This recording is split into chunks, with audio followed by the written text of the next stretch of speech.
जय गुरु जी, शुक्राना गुरु जी। गुरु जी महाराज का लख लख शुक्राना और सारी संगत जी का भी शुक्राना। संगत जी, गुरु जी के साथ जुड़ने की सबकी अपनी अपनी जर्नी होती है। गुरु जी के बुलाए बिना संगत जी ना ही हम बड़े मंदिर जा सकते हैं, ना ही हम डिगरी मंदिर जा सकते हैं और ना ही हम गुरु जी के साथ जुड़ सकते हैं। संगत जी, जब गुरु जी ने जिसको अपने साथ जोड़ना है, गुरु जी ने कोई ना कोई रास्ता अपने आप बना लेना है। शुक्राना गुरु जी, हमें अपनी संगत बनाने के लिए आपका अनंतम अनंतम शुक्राना।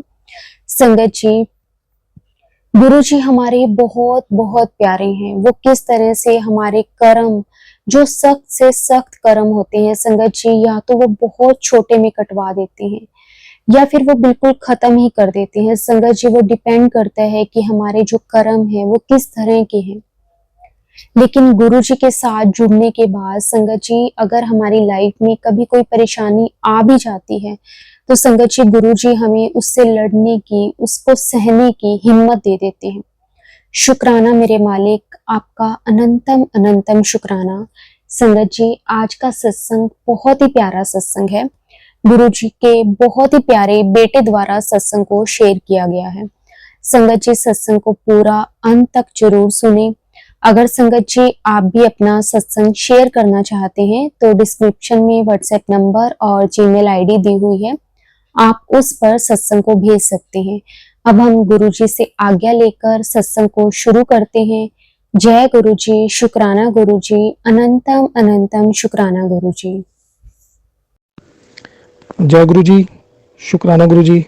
गुरु जी के चरणों में कोटि कोटि प्रणाम। गुरु जी की प्यारी संगत को जय गुरु जी। मैं वीरेंद्र, दिल्ली से। ये मेरा दूसरा शुक्राना सत्संग है जो मैं शेयर कर रहा हूँ।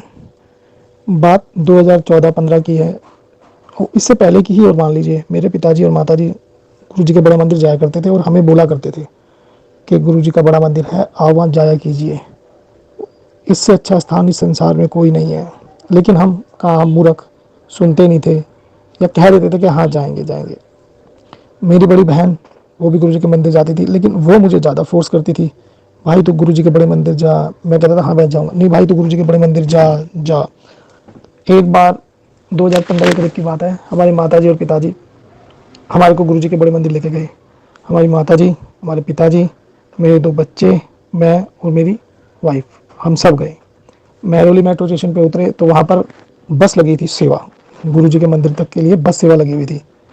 हम उसके अंदर बैठे, हमारे को वहाँ पे कोल्ड ड्रिंक प्रसाद भी दिया गया था। हम समझ रहे थे कोल्ड ड्रिंक है, लेकिन वो जो अंकल थे वो कह रहे थे कि प्रसाद है, तो हमने प्रसाद समझ के ही पिया।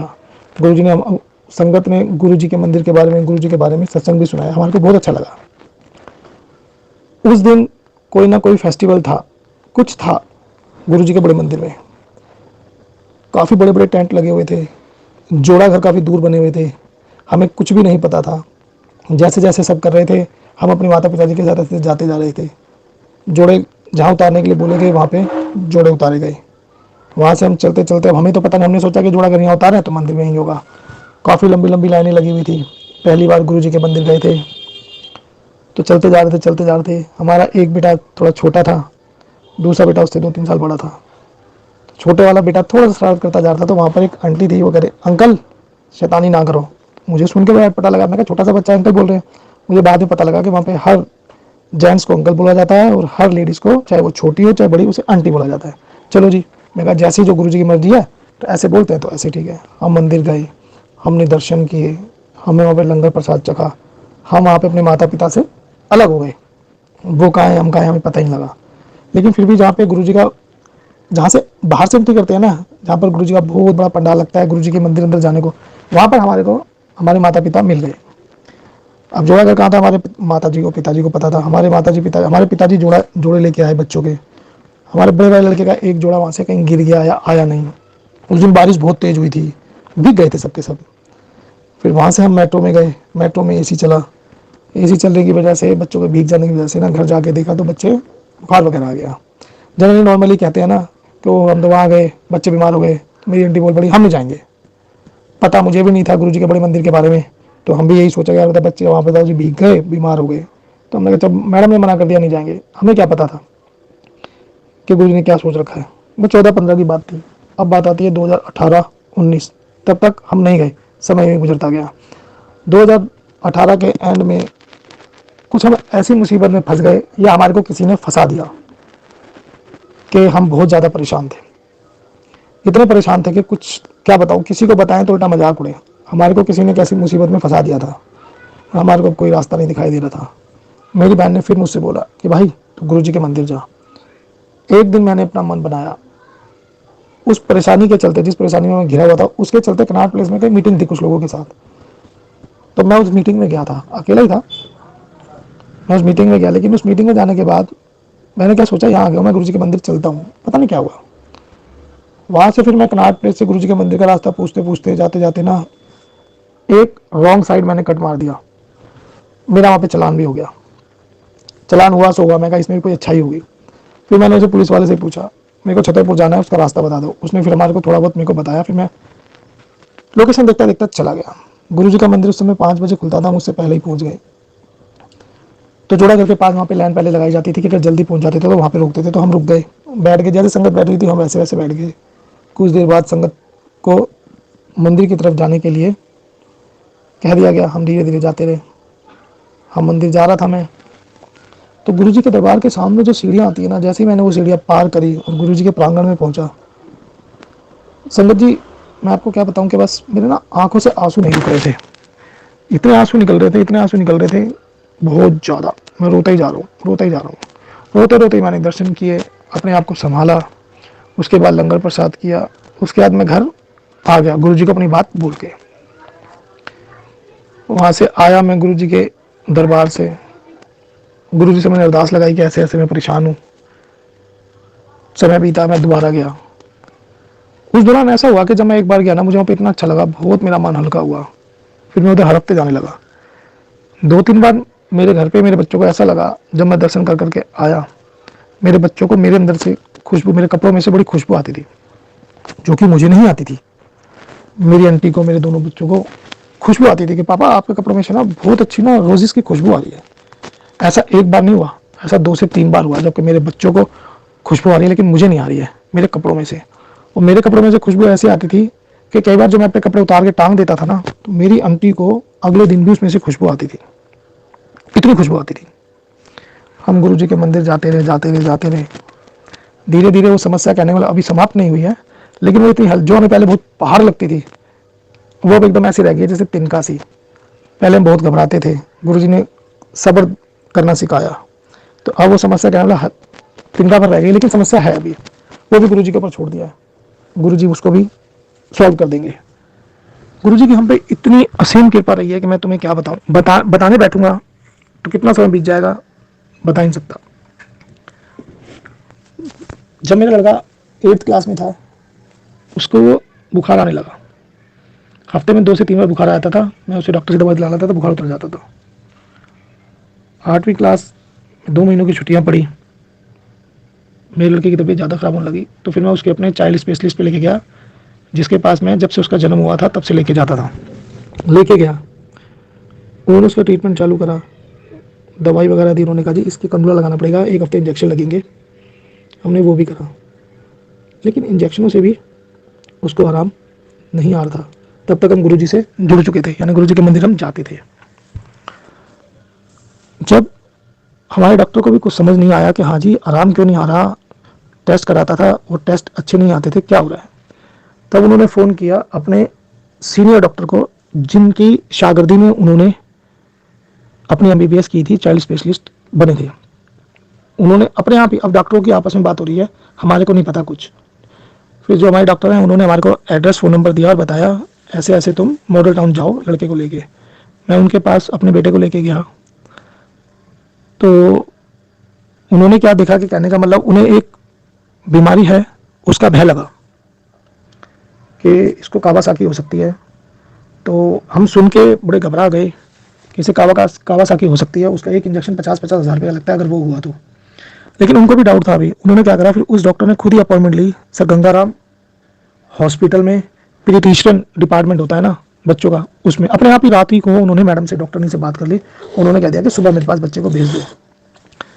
तो जिनके पास डॉक्टर के पास मैं गया था उनको उन्होंने भी दवाई दी, मैं दवाई वाला लेके आया, तो मैं गाड़ी पे वापस आ रहा था तो मेरी आंखों से आंसू नहीं रुक रहे थे। मैंने कहा, हे गुरुजी ये क्या हो गया, क्या हो रहा है, ये मेरे को कुछ समझ नहीं आ रहा, कोई साथ हमारे है नहीं तुम्हारे अलावा। हमने रात किसी तरीके काटी। लड़के के पूरे शरीर के ऊपर लाल दाने हो जाते, लाल दाने हो गए थे, पैर पे, हाथ पे, पूरे शरीर पे। पैर और हाथों की उंगलियां तो जैसे ना कहते ना खाल उतरने लगी, इस तरह होने लगा था। अब हम अगले दिन सर गंगाराम हॉस्पिटल में पहुंचे, जहाँ पर जनरली बच्चों को देखा जाता था, उन डॉक्टर ने वहाँ पर नहीं देखा। उन्होंने अपने पर्सनल रूम में हमारे लड़के को बुलाया, हमारे को बुलाया, हमारे से पूरी तरह से यानी जानकारी ली। उन्होंने बाकायदा पर्चे पर लिखवा, हमसे पूछ पूछ के लिखा कि इसको बुखार आता है तो कैसे कैसे आता है, कितने कितने दिन बाद आता है, रहता है तो कैसे कैसे रहता है, कितनी कितनी देर रहता है, और हफ्ते में कितने दिन आता है। मेरे से बताया भी नहीं जा रहा था, आपको सही बताऊँ, इसकी स्थिति बताई भी नहीं जा रही थी कि इसको कैसे कैसे बुखार आता है और कब कब बुखार आता है। पर मैं आपको सही बताऊँ, अपने बच्चे को देख के गुरुजी से अरदास कर रहा था और मैं वहाँ भी डॉक्टर के सामने रो रहा था, मैं बता ही नहीं पा रहा था। तो डॉक्टर ने भी कह रही कि तुम इतना परेशान मत हो, तुम मत रो, तुम्हारे से ज़्यादा ब्रेन तो तुम्हारा बच्चा है। ठीक है, मेरे बच्चे के सभी कपड़े उतरवा दिए, केवल अंडरवेयर में उसको बिठा दिया और अंदर रूम में उसका चेकअप किया गया। काफ़ी देर उसका चेकअप किया। चेकअप करने के बाद जो हेड हैं, पीडियाट्रिशियन डिपार्टमेंट की हेड, उन्होंने उन डॉक्टर को फ़ोन किया जिन्होंने अपॉइंटमेंट फिक्स करी थी। फिर वो अपनी मेडिकल लैंग्वेज में बात करते रहे और उन्होंने बताया कि नहीं, ये कावासाकी नहीं है, उस चीज़ की डरने की जरूरत नहीं है, ये फीवर है जिसका नाम है स्कारलेट फीवर। मेरे बेटे का ध्यान थोड़ा साइंस साइड की तरफ थोड़ा ज़्यादा था, तो इसलिए वो बातों को समझ रहा था जो हम नहीं समझ रहे थे। तो इंग्लिश में वो आपस में बात कर रहे थे। ये बात तय हो गई थी गुरुजी की कृपा से कि उसे कावासाकी नहीं है, स्कारलेट फीवर है। और उस समय भी मेरे बेटे के हाथ में कनूला लगा हुआ था। उस कनूले को देख के मैडम ने बोला कि बेटा इस कनूले को तो तुम निकलवा दे, इसकी जरूरत नहीं है, तो गोली से ठीक हो जाएगा, तो टेंशन ना ले। वहाँ पर हमारा पूरा दिन निकल गया। काफ़ी सारे टेस्ट हुए, हार्ट का टेस्ट भी हुआ और बहुत सारे टेस्ट हुए थे, बहुत सारे। हम उस दिन घर पे शाम को पहुँचे थे, हम सुबह सुबह पहुँच गए थे वहाँ पे हॉस्पिटल, लेकिन ये सब करा के शाम को घर पहुँचे थे, जब तक मेरी वाइफ का भी बड़ा बुरा हाल था। मैंने बताया कि टेस्ट हो रहे हैं, टेस्ट होने के बाद रिपोर्ट देख के तभी रिपोर्ट वापस दिखानी भी है, उसके बाद दवाई लिखी जाएगी, फिर हम आएंगे। रिपोर्टें वगैरह उन्होंने देखी, उसके बाद उन्होंने दवाई लिखी। मेरे बेटे का कनूला तभी निकलवा दिया कि नहीं बेटा, तो कोई इंजेक्शनों की जरूरत नहीं है, तो यूँ ही ठीक हो जाएगा। मैं गुरुजी का शुक्राना करते करते दवाई लेके अपने घर आया। अब गुरुजी की इतनी कृपा थी कि लड़का मेरा गोलियों से ही ठीक हो गया, इंजेक्शन चढ़ाने की जरूरत नहीं पड़ी। लेकिन यह है कि बीच बीच में वो बुलाते थे कि आपको इतने दिन बाद आना है रिव्यू के लिए, चेकअप के लिए। लड़का इतना कमज़ोर हो गया था, मैं बाइक पे लेके जाता था उसको। कई बार तो लड़का, एक बार ऐसा हुआ कि मैं था, मेरा पीछे मेरा बेटा बैठा हुआ था और उनके पीछे बाइक पे उनके नाना बैठे हुए थे। हम बाइक पे उसे ला रहे थे तो उसे चक्कर आ गए, इतनी कमजोरी थी। मैंने रास्ते पे रोक कर उसको उसके ऊपर पानी, ठंडा पानी छिड़क के फिर मैं थोड़ी देर रुक के फिर मैं घर गया। वो लड़का, इतनी कमजोरी आ गई थी। फिर मैंने घर ले जाने के बाद उसको दवाइयाँ देने के बाद मैंने कहा अभी कमजोरी है, फिर मैं उसको बाइक पे लेके नहीं जाता था। उसके बावजूद भी मेरे को 2-3 बार हॉस्पिटल जाना पड़ा था दवाइयों के लिए और चेकअप के लिए। गुरुजी की कृपा से 2 से 3 बार जाने के बाद, उसका चेकअप होने के बाद, दवाइयाँ बंद होने के बाद, गुरुजी ने मेरे बेटे को उस परेशानी से एकदम ठीक कर दिया। उसको वो परेशानी फिर नहीं हुई, वो एकदम ठीक रहा। फिर वो अपनी पढ़ाई करी उसने। ये जो सत्संग है, सत्संग अभी और भी है और बेटे के ही है। सत्संग मैं अपने बड़े बेटे के रिलेटेड करना चाह रहा हूँ। इसमें मेरे बेटे की एजुकेशन से लेके कुछ हेल्थ इश्यूज को लेकर जो प्रॉब्लम चल रही हैं उससे संबंधित है। 2023 में मेरे बेटे को गुरुजी की कृपा से MBBS में एडमिशन मिला। दिल्ली के कॉलेज में, राम मनोहर लोहिया मेडिकल कॉलेज में उसको एडमिशन मिला। सितंबर से उसकी क्लासेस स्टार्ट हुई। क्लासेस सभी सही चल रही थी, लेकिन उसकी आंख में एक दिक्कत सी हो गई है। एक दिक्कत थी जिसको रिकरेंट कॉर्निया बोलते हैं, जो कहने का मतलब ऐसा होता है कि जैसे ही वो सुबह उठता है तो उसकी आंख में बहुत तेज दर्द होता था। उसके एडमिशन के कुछ समय बाद ही उसको ये दिक्कत उठ गई। पहले तो ये 2-2 महीने बाद होती थी। अब समझ में नहीं आ रहा कि इसका क्या किया जाए। डॉक्टर को भी दिखाया, डॉक्टर से भी इलाज निरंतर चल रहा है। हमने गुरुजी की कृपा से गुरुजी का लोटा ही ब्लेस करवाया। उसके बाद हम इसको डॉक्टर को दिखा रहे थे।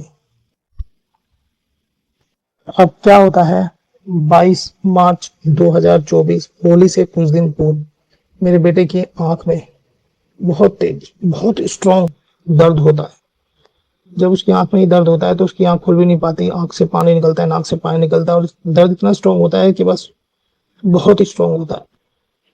22 मार्च को हम उसको डॉक्टर के पास लेके गए, उसकी आंख पे पूरी तरह से बैंडेज कर दी गई कि आंख आप नहीं खोलोगे, अगर आप आंख बंद रखोगे तो आपका ये बहुत जल्दी से रिकवर होएगा और आपको आराम मिलेगा। 22 मार्च को हमने बैंडेज करवा के घर लाए। उन्होंने कहा अगले दिन आप जितना देरी से आओ, 1 बजे आओ, 1:30 बजे आओ, उतना ही ज्यादा अच्छा है। जितनी ज्यादा इसकी आईज क्लोज रहेगी उतना इसको ज्यादा आराम मिलेगा। 23 तारीख को गए, उन्होंने आंखें चेक करी, आराम था, पहले से बहुत आराम था, लेकिन उन्होंने कहा था घर पर जाकर कि यानी पढ़ाई लिखाई मत करना, अपनी आंखें जितना बंद रखोगे उतना अच्छा है। उन्होंने 6-6, 5-5, 6-6 दवाइयां दी वो डालने के लिए। आंखों में हम दवाई भी डालते रहे। आंखों में जब दवाई डालता था देख देख के मुझे बड़ा वो होता था कि मेरे बच्चे का चेहरा कैसे उतरा हुआ है। लेकिन 23 मार्च को आने के बाद फिर हमने दवाई डाली, 24 मार्च को भी दवाई डाली। एकदम यकायक ही क्या होता है कि मेरी आंटी के मन में क्या आता है कि मेरे को अपने घर में सुखमनी साहब जी का पाठ चलाना है। और मेरी आंटी ने क्या करा, छोटा टैबलेट लिया, उसके अंदर सुखमनी जी का पाठ लगाया और बेटे के सिराने रख दिया। और हम अपना निरंतर जी जिस तरीके से दवाई बोली गई थी, आई ड्रॉप्स और जेल्स हम डाल रहे थे। लगभग 2 घंटे बीते होंगे, सुखमनी साहब जी का पाठ चल रहा, मेरे बेटे में गजब तब्दीलियां आई। मेरा बेटा उठ के बैठा, उसके चेहरे पर रंगत आई। 2 घंटे बाद उसने अपनी आंखें पूरी तरीके से खोली। वो जिस तरह से, जैसे क्या बताऊं, जैसे एकदम एक्टिव सा हो गया। उसने फिर उठना चलना भी स्टार्ट किया, जैसे घर में घूमते फिरते हैं इस तरीके से वो घर में घूम फिर भी रहा था। वरना डॉक्टरों ने तो ये कह दिया था सिर्फ आंख जब खोलना, जब खाना वगैरह खाना हो और अगर जो आपको वॉशरूम वगैरह जाना हो तब जाके वो कहने का मतलब इस तरह से आंख खोल पाता था। लेकिन गुरुजी की असीम कृपा से सुखमनी साहब का पाठ चलाने के बाद सुन के वो गजब तब्दीलियां आई और वो ठीक हुआ। फिर हम डॉक्टर को दिखाने गए, डॉक्टर ने देखा कि अब इसको बहुत आराम है। ये मार्च 2024 की बात है। उसके बाद से अभी तक इस लड़के की आंख में गजब, जिसे कहते हैं गुरुजी की कृपा से बहुत अच्छे परिणाम देखने को मिले। अब क्या है, बच्चे के बीच में पेपर वगैरह सब होते रहे, ध्यान रखते रहे सब तरीके से। अब क्या देख रहा हूँ कि 1-2 दिन से उसकी आंख लाल हुई, हम डॉक्टर के पास फिर लेके गए।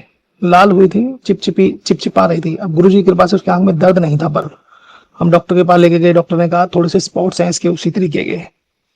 हम वहां से फिर से मेडिसिन वगैरह लेके आए, लेकिन गुरुजी की कृपा से उसकी आंख में यानी दर्द नहीं था जिस तरीके से स्ट्रॉन्ग होता था। हमने लोटा प्लस करवाया, लोटा भी हम रेगुलर उसको लोटे का जल प्रसाद भी पिला रहे हैं और हम बचे हुए जल से वो नहाता भी है, कॉलेज वगैरह भी जाता है। अब गुरुजी की कृपा से उसके अब इस महीने अगस्त में MBBS फर्स्ट ईयर के फाइनल एग्जाम स्टार्ट होने वाले हैं। ये सब गुरुजी की कृपा से।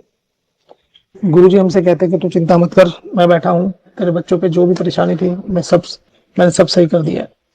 गुरुजी ने हमारा इतना, जब से गुरुजी ने हमारा हाथ पकड़ा है तब से हमारा जीवन बदल गया है। परेशानियां आती जाती तो हैं, लेकिन गुरुजी सब संभालते हैं। और हमारा जीवन ऐसे उठता है कि हमारे बस से कुछ रही नहीं है, जो संभालते हैं हमारे गुरुजी ही संभालते हैं। अब एक सत्संग मैं आपको और सुनाता हूँ। जुलाई पे गुरुजी का जन्मदिन था, जुलाई 2024। अभी तो 7 जुलाई आने से पहले मेरी आंटी को क्या मैसेज आ रहे थे कि मैं तेरे को तितली रूप में दर्शन दूंगा, तू अपने अंकल के साथ आई और बहुत ब्लेसिंग देवांगा मैं तेन, इस तरीके के मैसेज आ रहे थे। हम गए, पार्किंग में गाड़ी खड़ी करे, वहीं से लाइन लगी हुई थी। इस बार गुरुजी के जन्मदिन पे बहुत अत्यधिक संगत थी, बहुत ज्यादा। कम से कम भी हम 12:30 बजे घर से निकले थे और रात हम 9:30 बजे पहुंचे थे। इतनी संगत थी, बहुत ज्यादा, बहुत ज्यादा। तो जैसे हम पार्किंग में लगे थे जाते समय, तो मेरी आंटी को सफेद तितली के दर्शन हुए। ठीक है जी, हम आगे चलते गए, जैसे जैसे गुरुजी ने वहां से दर्शन कराए। 2-3 बार तो ऐसा लगा कि बीच रास्ते में निकलकर हम अपने घर वापस चले गए, लेकिन हिम्मत नहीं हारी, गुरुजी ने हिम्मत नहीं हारने दी और हमारे को बहुत अच्छे दर्शन कराए। अब देखिए गुरुजी की महिमा। दर्शन करके हम पार्किंग की तरफ जा रहे थे तो वहां पे बहुत से मोरों की आवाज आ रही थी, बहुत प्यारी आवाज, जिसे आवाज सुन सुन के मन बहुत मुग्ध हो रहा था। जैसे ही हम पार्किंग की तरफ जाते हैं, हमारे सर के ऊपर से कोई 15 फुट ऊपर, 20 फुट ऊपर मोर उड़ के जाता है हमारे सर के ऊपर से और एक पेड़ पे जाके बैठ जाता है और वहां पे अपनी मधुर ध्वनि से हमारे को बहुत प्रफुल्लित करता है। देख के बड़े खुश हुए हम सब कि आज गुरुजी हमारे को खूब ब्लेसिंग दे रहे हैं। अब उसके बाद और देखिए गुरुजी की ब्लेसिंग। जैसे ही हम बाइक के पास जाते हैं और मैं बाइक के पास खड़ा होता हूँ, मेरे सामने एक संगत आंटी खड़ी जो कहती है देखिए आपके पीछे सांप है, और मैं खड़ा हूँ, मुझे कुछ नहीं पता। मेरे से मुश्किल से 2-3 फुट पीछे से सांप सांप निकले हैं, और इतने लंबे सांप, कम से कम भी 2 से 3 हाथ लंबे सांप। सब कह रहे सांप सांप सांप, मेरे मुंह से एकदम ही निकला, आप सांप सांप मत बोलो, ये गुरुजी ने अपने अपने दर्शन दिए हैं, साक्षात गुरुजी हैं, आप उन्हें कुछ बोलो मत, आप शांत खड़े हो जाओ, उन्हें जगह मिल जाएगी, वो दूसरी तरफ चले जाएंगे। गुरुजी की कृपा से वो दूसरी तरफ चले गए, किसी को कुछ भी हानि पहुंचाए, ये गुरुजी की ब्लेसिंग हमारे लिए है। बहुत ही हम गुरुजी का शुक्रगुजार करते हैं, जो गुरुजी अपनी संगत का इतना ध्यान रखती है। अब मैं आपको एक बात और बताऊं, अभी कुछ दिन 2 से 3 दिन पहले मेरी आंटी को एक सपना आता है कि सपने में एक आंटी बोलती है कि आंटी, आपको तो गुरुजी ने होली पे ब्लेसिंग दी थी ना। ये सपना मेरे को मेरी आंटी ने बताया, तो मेरी आंटी ने मुझे बोला कि मेरे को सपने में एक आंटी ने बोली है कि गुरुजी ने बोला है कि आपको होली पे ब्लेसिंग मिली है ना। हाँ जी, हमारे को तो अभी याद आया। मैं कहा हाँ, गुरुजी की ब्लेसिंग थी, क्योंकि होली से 3-4 दिन पहले तो हमारे लड़के की आंख में इतनी प्रॉब्लम थी, वो गुरुजी की ब्लेसिंग की कृपा से ही वो ठीक हुआ है। तो गुरुजी की कृपा इतनी है हमारे जीवन में कि गुरुजी के बगैर अब चलना बिल्कुल वो हो गया है कि हम चल नहीं सकते, अब गुरुजी के अलावा हमारे को कुछ नहीं दिखाई देता। मैं गुरुजी से यही अरदास करता हूँ कि गुरुजी अपनी प्यारी सभी संगत पर अपनी मेहर बनाए रखें, सबका जीवन इतना आनंदमय कर दे कि गुरुजी के चरणों से जुड़े रहें, गुरुजी का गुणगान करते रहें, सबके लिए अच्छा सोचें, सबके लिए अच्छा करें। इसी के साथ गुरुजी की कृपा से मैं अपनी वाणी को यहीं विराम देना चाहूंगा। लेकिन गुरुजी का मंत्र जाप करना चाहूंगा मैं। ओम नमः शिवाय, शिवजी सदा सहाय। ओम नमः शिवाय, गुरुजी सदा सहाय। ओम नमः शिवाय, शिवजी सदा सहाय। ओम नमः शिवाय, गुरुजी सदा सहाय। जय गुरुजी, जय गुरुजी संगत जी।